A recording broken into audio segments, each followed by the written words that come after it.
is providing HA with SQL Server Failover Clustering. My name is Edwin. Max already gave you an overview of my background. I'm a Microsoft Certified Master as well as a Microsoft MVP.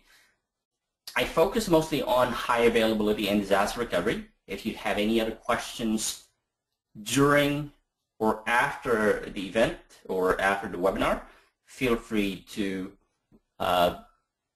send me an email, post your questions on the chat window.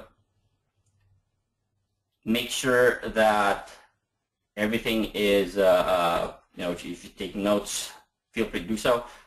I will start the recording of my screen. Quick second here.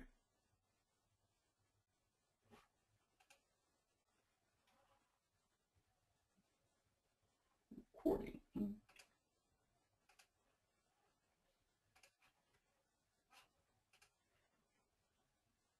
Okay, just quick, okay, session's being recorded at the moment. All right, so I usually start my presentation by telling a story, and this is a story that happened, I think, about 2 years ago when my youngest accidentally hit his nose in the corner of our closet. That was about 11 at night, and we were a bit worried, so the first thing that we did was take him to the emergency room. You know, you have certain levels of expectation when you go to the emergency room, like being attended to immediately.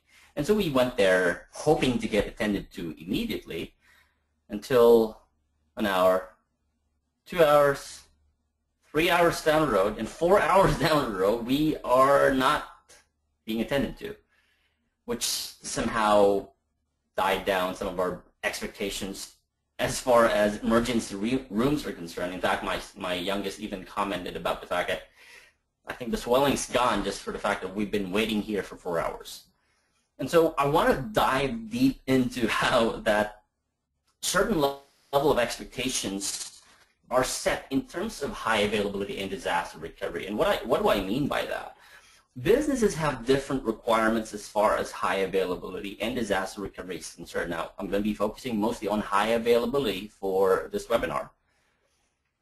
And I took this simple definition of what high availability means. It's a characteristic of a system that's fully operational for a long period of time.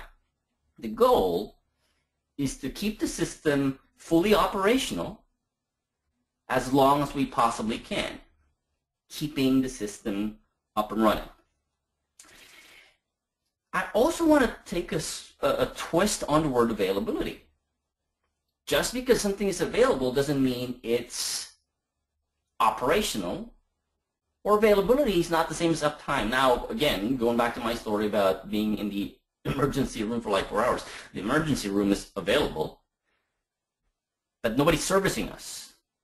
No staff nurses, nobody. So even if it's available, we're not being served. And exactly the case when you're working with databases. I want to drive a point where we need to think of our systems as a complete system, not just on the database side, because nobody really cares if your database is up and running, if applications can connect to it. Maybe there's a network issue, or maybe there's an application issue. So you got to look at it in terms of the whole architecture, not just the database. Although this topic is primarily more on databases, and our focus is mostly on the databases, I want you to take a look at the whole architecture in general, so that when you're having that conversation with your network engineers, your systems engineers, your application developers, you're on the same page as far as availability is concerned. And I'd like to take this quote that I usually tell my customers: just because something is up doesn't mean it's available. And again, going back to my story regarding that emergency room incident that we had.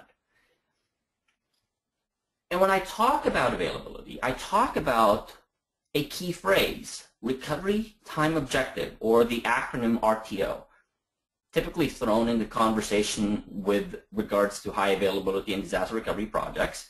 But what is recovery time objective? Well, from my point of view, it's simply answering the question, when is my application coming back? And again, depending on who you ask, whether you're asking the application developer, the network engineer, the database administrator, or the systems engineer, they may have a different response as far as this question is concerned.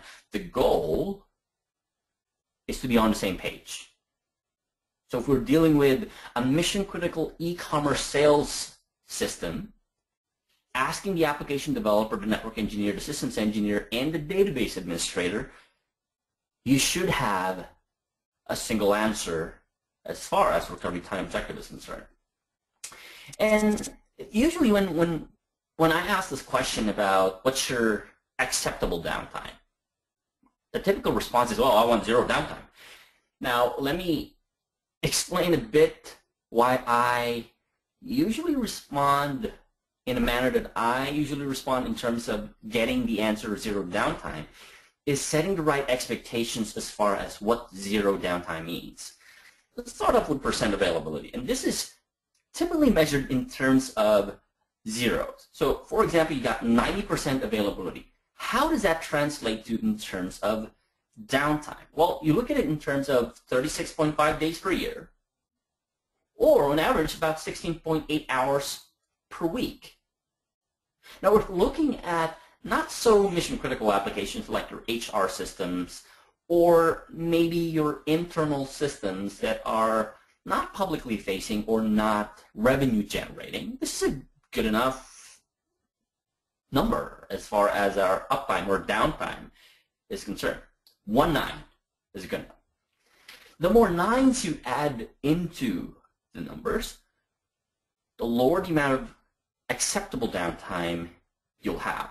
For example, if you define your system to be 99% available, that means you're only allowed 3.65 days per year of downtime, or an average of about 1.68 hours per week of downtime. Let's add in one more 9.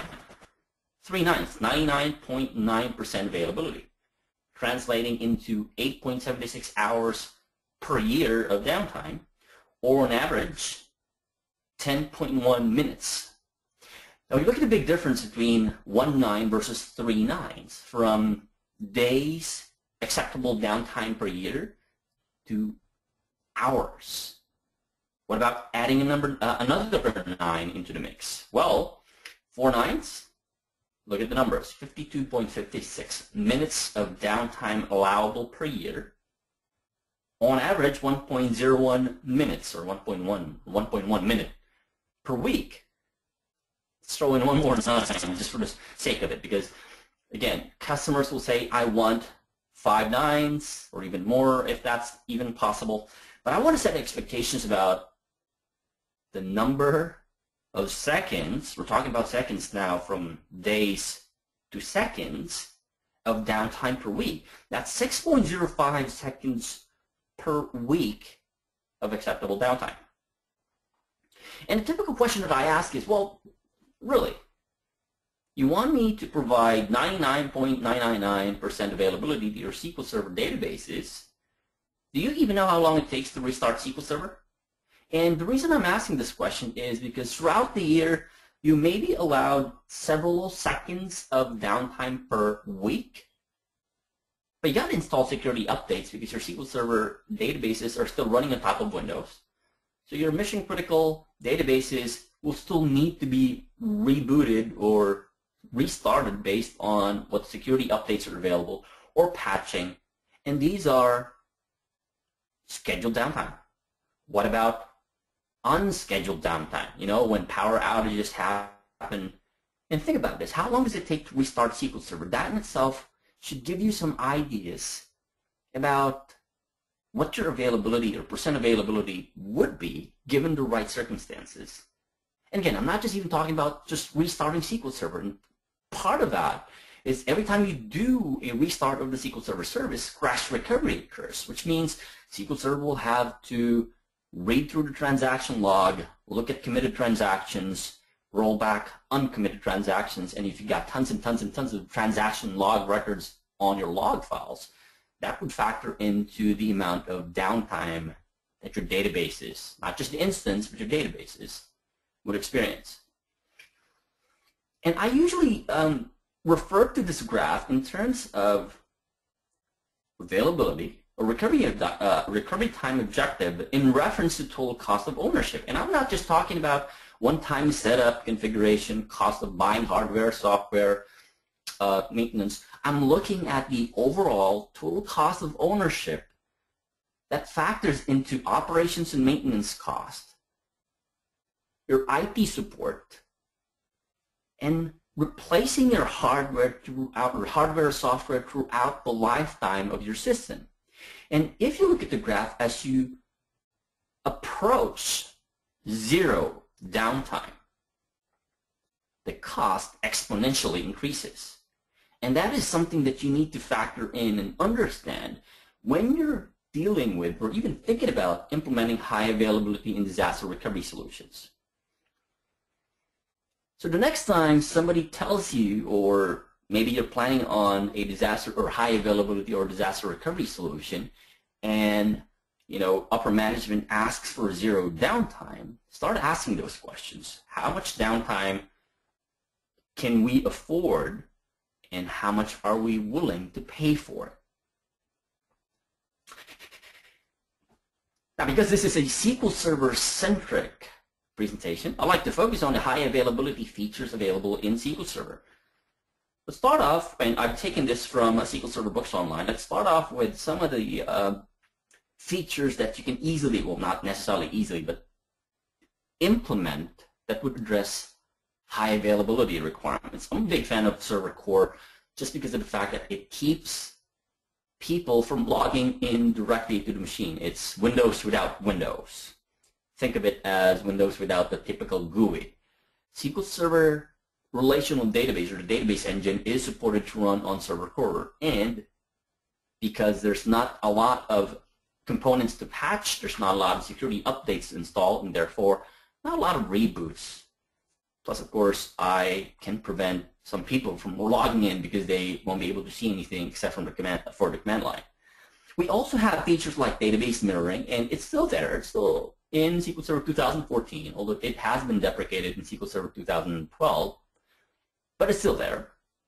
One of the reasons why I still recommend database mirroring is because of the fact that licensing between standard and enterprise editions, big difference. Plus, with the licensing cost in terms of 2008 and 2012 from per CPU to per CPU core, big price difference as far as that is concerned. So it's still there, you can use it, but again, plan for future deprecation in future versions. The most common ones that I see out there, starting with SQL Server 2012, is failover clustered instances. This is your traditional failover cluster, SQL Server instances running on traditional failover cluster, and then the availability groups, which was introduced in SQL Server 2012. Looking at some of the columns there, the columns actually refer to the edition of that particular SQL Server installation that you're running on to support that specific feature. Let's look at availability groups. Why am I starting off with availability groups? Well, it's the hot thing since SQL Server 2012. It's been recommended, vouched for as far as high availability and disaster recovery solutions are concerned. And as I mentioned, this was designed to replace database mirroring in terms of using SQL Server 2012 and higher.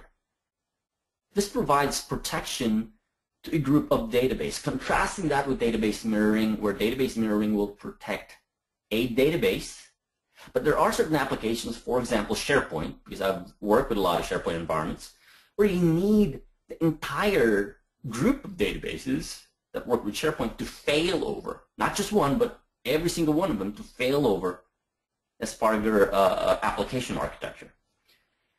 Now this can be used as both a high availability and or a disaster recovery solution. It just depends on what architecture you want to put into and how much you're willing to pay for, just like what we talked about in a previous slide. I kind of use this as a reference where availability groups is a combination of database mirroring and failover clustering. And how that works is, imagine database mirroring, where initially you got a principal, a mirror. Your transaction log records get copied over from your principal database to your mirror database. And for automatic failover, if you have a witness, you have a quorum that decides if something happens to the principal, the databases will be failed over automatically to the mirror, making it the new principal database. With availability groups, that has been replaced with Windows Server Failover Clustering. Failover clustering takes care of help detection, automatic failover between the nodes, and the resources that are running on top of the cluster. Of course, depending on, again, your budget and the version of SQL Server that you're using, you can have a maximum of 8 replicas. 8 replicas in SQL Server 2014, 5 replicas in SQL Server 2012, or 4 secondary replicas, plus 8 secondary replicas in SQL Server 2014. Now, the bigger challenge that I see with implementing availability groups, again, I'm a big fan of availability groups. When it was first introduced, I've had an opportunity to play around with this even before SQL Server was 2012 was released, and I love it. I love the fact that I now have the capability of failing over automatically, having readable secondaries so that I can offload my read-only replicas to my standby or my secondary replica if I want to do that for HA, and factor in another replica for disaster recovery. The bigger challenge here is really cost. I mentioned earlier, when you talk about the changes between the licensing from 2008 to 2012, from per processor to per CPU core, and when you do the math, even on the same hardware, you kind of think of how that factors in as far as the licensing is concerned. Database mirroring only requires, well, standard edition is more than enough for database mirroring if you don't want to do asynchronous mirroring. But availability groups require SQL Server Enterprise Edition for you to implement it, regardless of whether you're doing just one secondary replica or more. And this is where failover clustering play a very important role. With failover clustering, now I do have a question on the chatter. How do you get, or at least how do you get to FCI and StarWind faster? We'll talk about how that thing works in a couple of slides. Let me switch real quick to that. Now, I've talked about failover clustering, and I've talked about how availability groups depend so much on the underlying Windows Server Failover Clustering. But let's look at how failover works in the context of the storage. So how does failover clustering work in terms of SQL Server, and how does storage factors into it? Technically, the storage is owned by only one cluster node at a time, which means even though you have physical connection from the different nodes in the cluster, you only have one logical path to the storage. What that means is when you're running SQL Server on, and this is again the traditional failover clustered instance, when you're running SQL Server on the left side or the left node, your transaction workload, your inserts, updates, deletes, your BCP, or any of your transactions will only go through that logical path to the storage. Now, during failover, the storage gets logically dismounted from the failed node, or if it's not a forced failover, a manual failover, it gets logically dismounted from that node and remounted on the new active or the new primary node. How does that work? Well, imagine again, there's a failover that happens, your node goes down, connectivity, not logical, not physical, because even though you shut down the server, it's still connected to the storage, but then the logical connection moves from the failed node to the new node. And when that happens, the failover, SQL Server resource or the resource group has to wait until the disk goes online prior to bringing the SQL Server clustered resource online. Now, the amount of time it takes to bring the storage online depends on how long it takes to mount the storage to the new primary node. In fact, if you look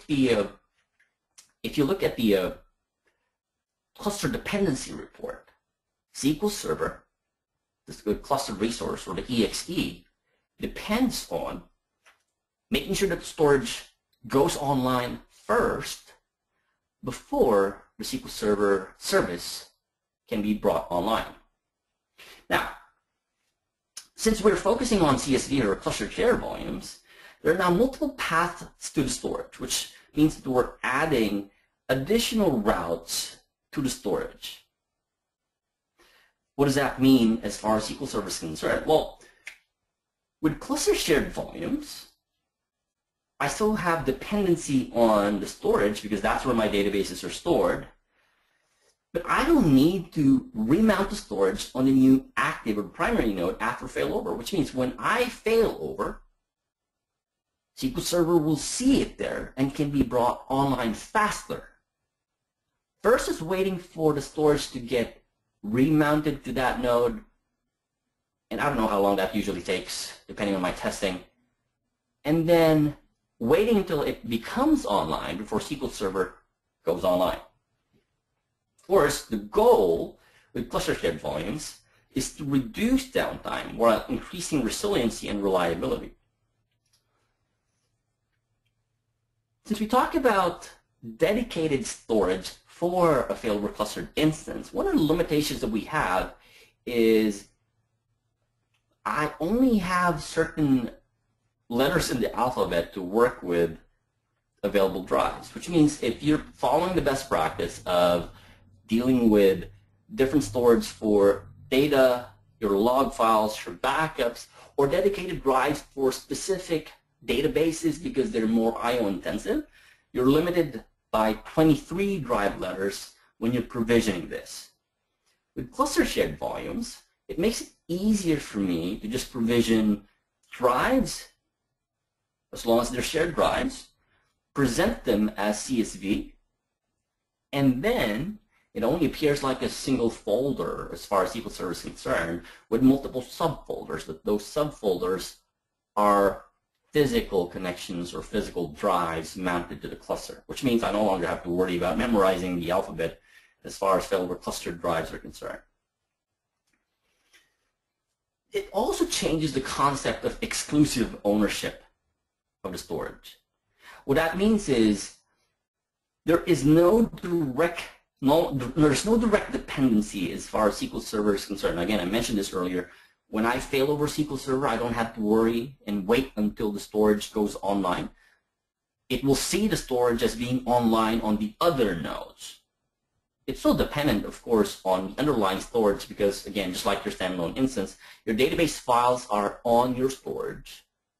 But SQL Server no longer has to wait until the storage goes online for it to be brought online, which means, again, better resiliency and reduced downtime.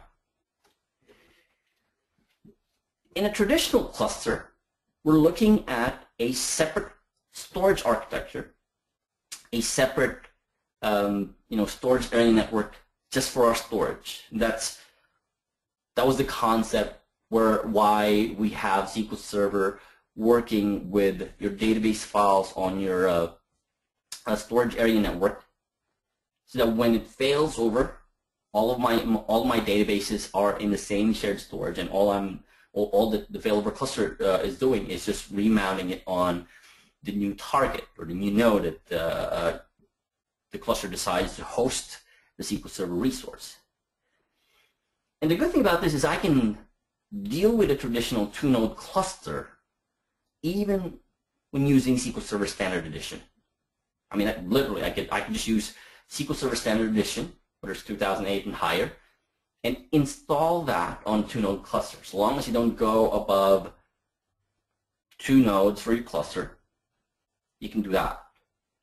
But there's still some dependencies on the underlying storage, because again, that underlying storage is outside of the cluster nodes. When you think about it, there's performance implications as far as that is concerned, because you're traversing multiple layers of the I/O stack in order to access your database files. You're thinking about your connectivity, your physical connectivity from the server to the storage. You're looking at the firmware. You're looking at the NTLM drivers that access the storage, and much, much more. This is where StarWind software comes into the picture, and this is where you can replace your traditional storage area networks with local storage. You can provision your traditional direct attached storage, store your databases on those, and let StarWind high availability take care of how the replication works within those two. And because the storage is local, it's definitely a lot faster than having to go through the I/O stack from the cluster nodes down to the underlying storage subsystem just to access the databases. Now let me switch over to Max to talk about how StarWind works and how that provides additional availability in terms of cluster shared volumes or just your overall storage when dealing with SQL Server workloads. Great. Edwin, thanks for the presentation. And basically what StarWind does in this configuration, first of all, it allows us to get rid of proprietary shared storage required for SQL always on FCI. So we don't need a SAN anymore. We simply use the local storage and replicate the data between the servers, just as we could do with the SQL always on availability groups. And that made with less licensing efforts and also more benefits. So on the picture here you see a basic diagram of how we mirror things. So you don't see any proprietary hardware here, you don't see any HBAs, any FC equipment here. We simply use two standard servers. We use SQL Server 2014 and we use StarWind. So there is no special source for this configuration. It uses standard Ethernet to mirror the data between the servers. It provides local storage back to the SQL Server as a highly available shared storage resource, which is then converted into a CSV and presented to SQL. And Edwin will show you that in just a few minutes. And Edwin, would you please move on to the next slide? Thank you so much. Basically, with dropping the two enterprise licenses necessity and with dropping the shared storage, we can simplify the deployment and lessen the deployment price by 3 times at least. This is the calculations I made on average SAN array, some let's say standard 3-unit to 4-unit storage array using iSCSI. With fiber channel that could be more, and of course with dropping additional licensing requirement. Then one more thing about StarWind is that you can get much better performance with just local storage. So your I/O path is much shorter than with a physical SAN, and also it is not just a path from your application to the disk using some native caching. We expand those capabilities and provide additional features to it. Basically, on the diagram we've seen on the previous slide, we not only have data replicated between the servers on the disk level, we also replicate the RAM of these servers to get you redundant write caching for your array, as well as we maintain flash caching, which is not mandatory, but you can add it if necessary and you want to enjoy high performance with SSDs. And all that is used with just standard licensing. So Edwin can tell you more about SQL licensing and how you can use flash and RAM caching with higher scale licenses of SQL, but StarWind offers these features just using the software itself. So you don't really need to go for higher SQL licenses to get more performance and get more features for your database. All that is accompanied with more features like snapshots, internal and multi-node storage tiering, as well as offsite replication, but we will not focus on those during this event. I think we can just move to the demo right away, and Edwin will show you how easy it is to configure the storage with StarWind and then provision it to SQL Server 2014. All right, thanks Max for that quick introduction on StarWind.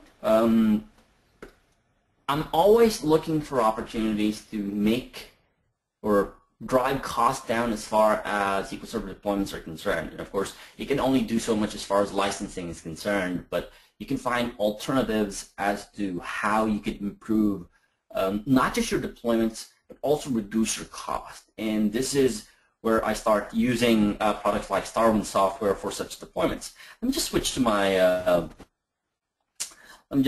my demo environment. So I have in here I hope you can see my screen. I have in here a typical two-node cluster, and one of the reasons I'm using a two-node cluster is it's the most common deployment out there. And again, as I mentioned, you can do a standard two-node failover clustered instances using standard edition. And that's why it's a common deployment for high available SQL Server databases. I have StarWind software running, and I've got these are again my servers running on my cluster. I've already created my Windows Server Failover Cluster here, which has two nodes. Those two nodes have local storage running on them. I've already provisioned the disks to those nodes using iSCSI. Well, let me just quickly show you how easy it is to create a new storage cluster. Let's say I'm going to name this iSCSI cluster. And I'll add my existing server to the cluster. I'll use the appropriate address. I'll specify what network or which networks that I provide because I'm using iSCSI. I've got a couple of paths to my storage. And then I'll add another server in mix. And there we go. I now have my storage or my servers added as highly available storage. And as I mentioned, I've already configured some of these storage on my cluster just to shorten the time and just to configure some of those storage for me to use with SQL Server. I can create a cluster of storage in my cluster, and I'll probably name this cluster disk, say M. I'll just use 1 GB for this, just for a quick demo. I'll add both of my servers that I've already configured with StarWind software. Initializing storage, and now once that's done,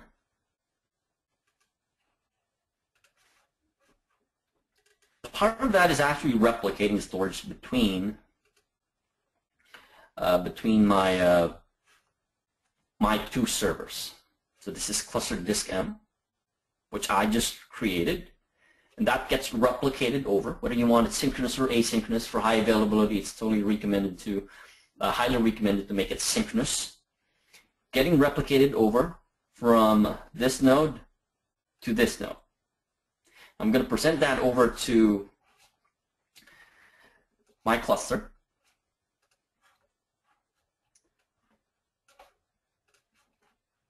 I have a new disk that appears.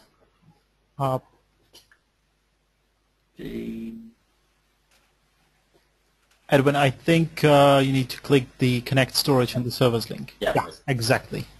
Sorry about that. Connected. Now I just connected the storage, and you could verify this as well. Especially if you're dealing with the iSCSI storage, you could verify that and take a look at the iSCSI initiator properties to validate that the disk has been attached to the storage.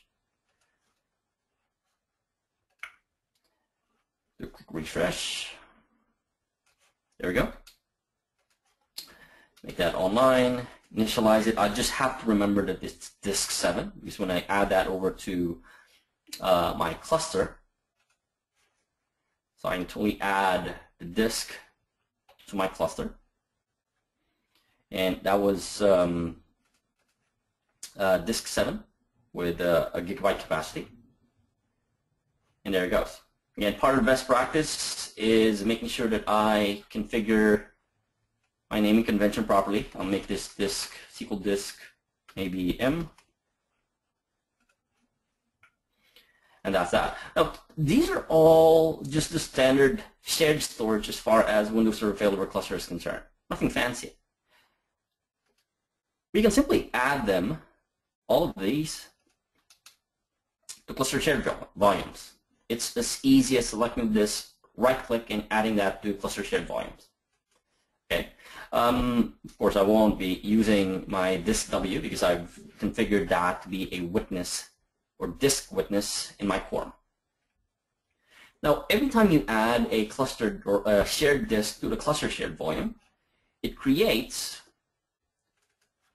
sort of like a mount point in my cluster storage folder, and this folder exists on all of the nodes in my cluster.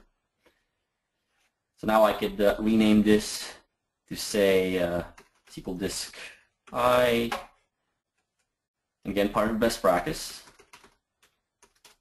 just to make sure that you get to rename your drives, because it makes it easy for SQL Server to use them during installation.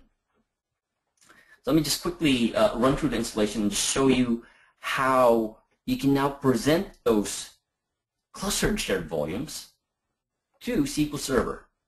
Now, clustered shared volumes have been around since Windows Server 2008.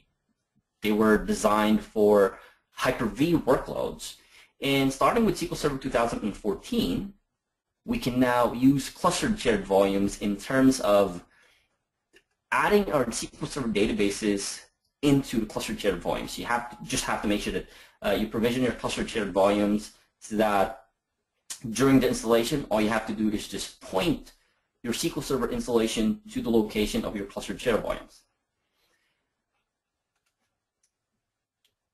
Typical installation until we come to a point where it asks us for the folders. Where do you want to place your data files, your log files? And the reason I have multiple drive letters here, or multiple drives, is I'm following the SQL Server best practice of, if I have a mission critical database, I want to separate the data file from the log file, and I could just use a separate drive for each of them.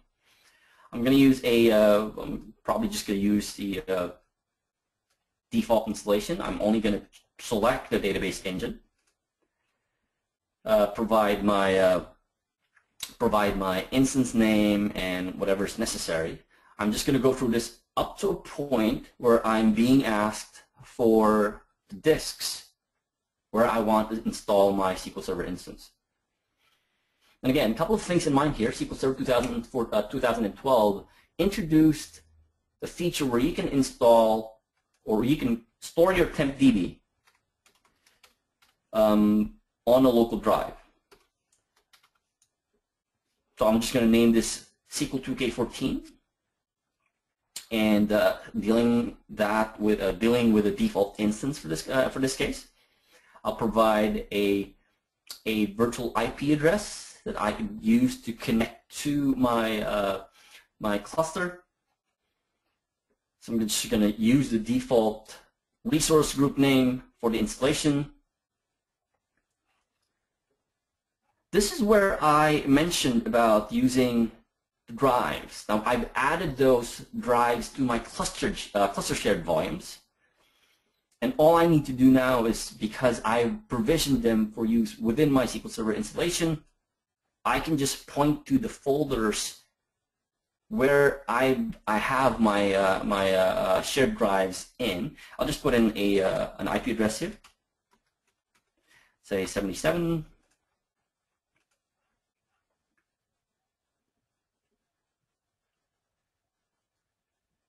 And then for server configuration, SQL service, provisioning my service account.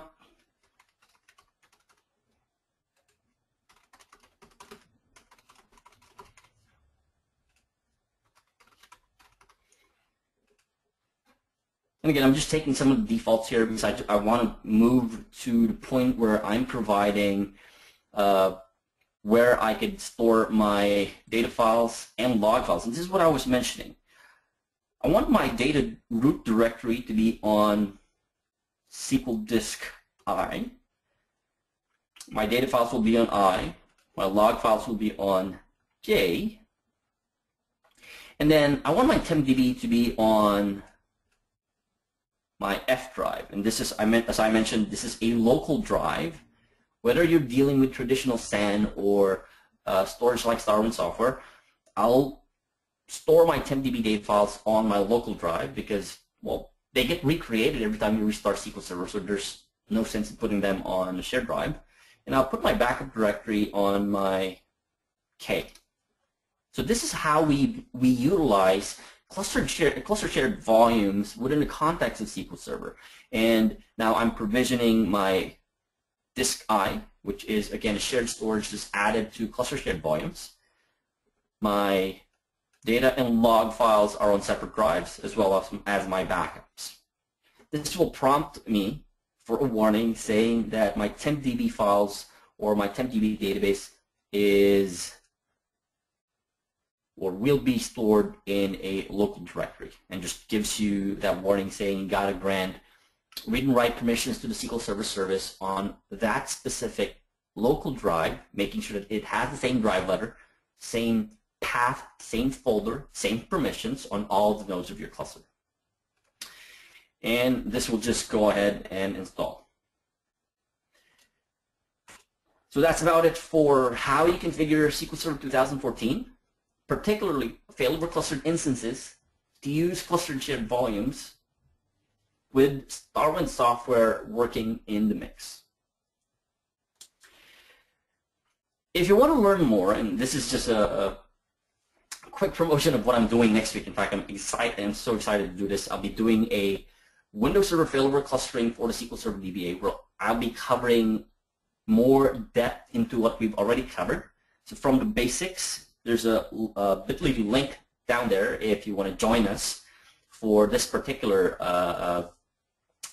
workshop. It's a 4-day workshop, half-day, 4-day workshop, again, where I dive deep into Windows Server Failover Clustering, the underlying architecture, the principles, the concepts behind it, why SQL Server relies so much on it. If you have any further questions, now's the time to ask those questions. We could answer those questions. If you have any specific questions about StarWind software, Max is there to answer those for you. If you have any specific questions as far as SQL Server is concerned, I'm more than happy to answer those questions for you. Okay, so let me start with reading the questions from our audience. So Michael is asking our question, 8 replicas in SQL Server Standard or Enterprise Edition. So Edwin, what's your comment on that? Just to repeat the question, is availability group Standard or Enterprise, whether it's synchronous or asynchronous, availability group is an Enterprise Edition feature. Okay, thanks. Now, let's see. What is the operating system requirement for configuring SQL 2012 availability groups? Good question.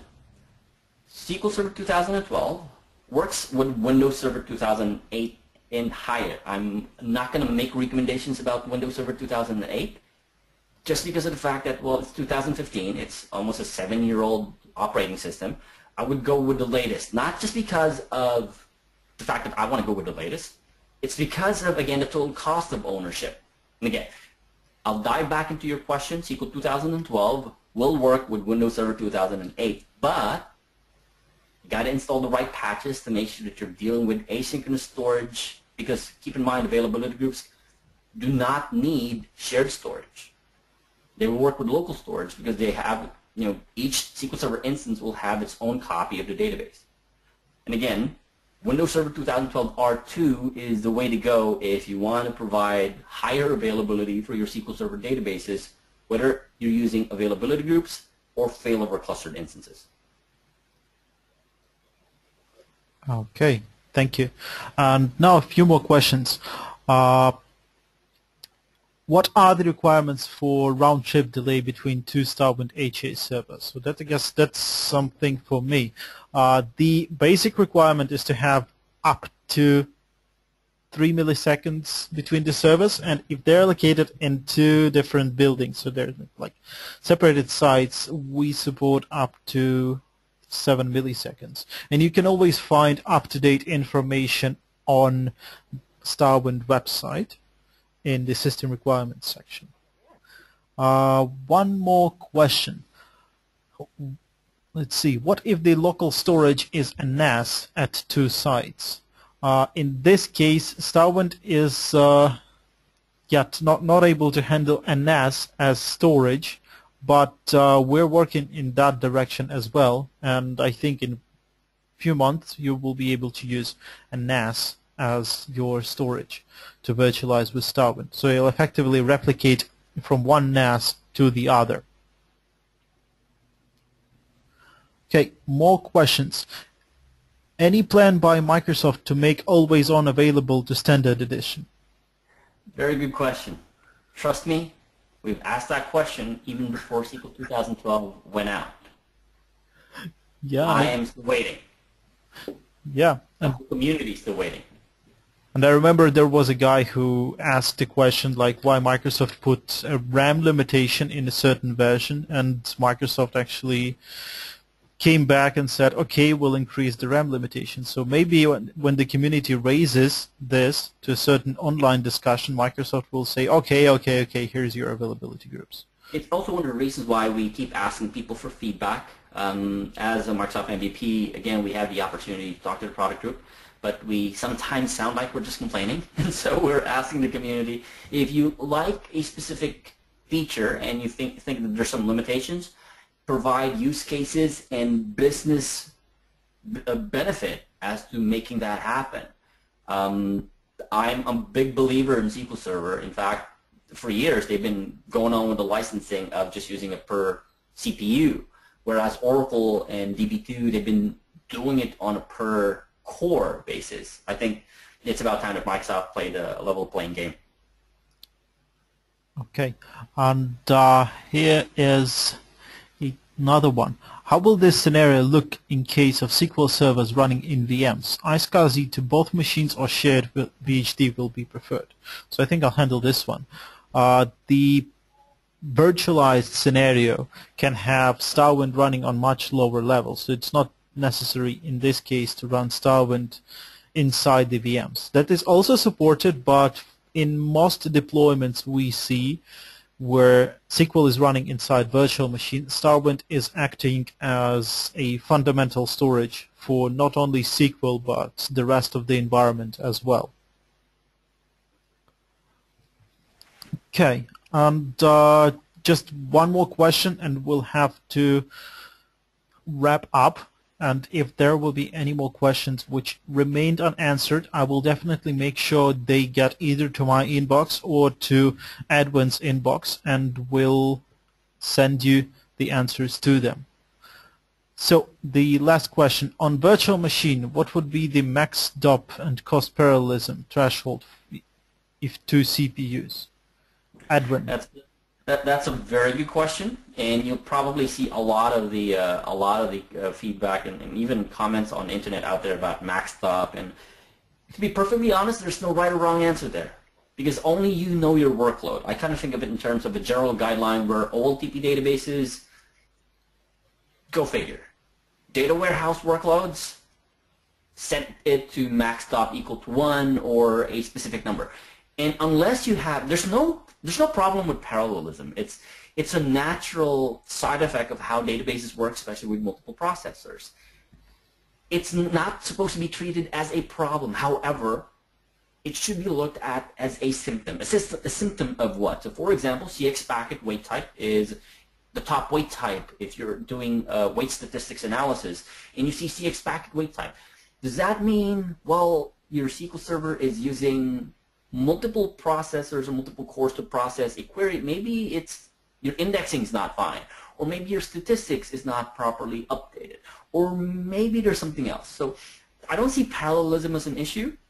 Whether you're running on a VM physical, 2 CPU, more than that CPU, but understanding your workload and understanding what's causing that to provide a better approach and not just using a max.op equal to 1 approach for everything. And again, it goes back to understanding what your workload really is. Okay, Edwin, thank you so much. And thank you all for attending our today's event. I hope it was interesting for you. Thank you, Edwin, for joining us today and providing a great presentation. I especially enjoyed the 9s part. And stay tuned for our future events. And make sure you attend our every Thursday tap room, where my colleague Anatoly will be following up on the high availability topic in a more relaxed and laid back atmosphere. Thank you. Bye-bye.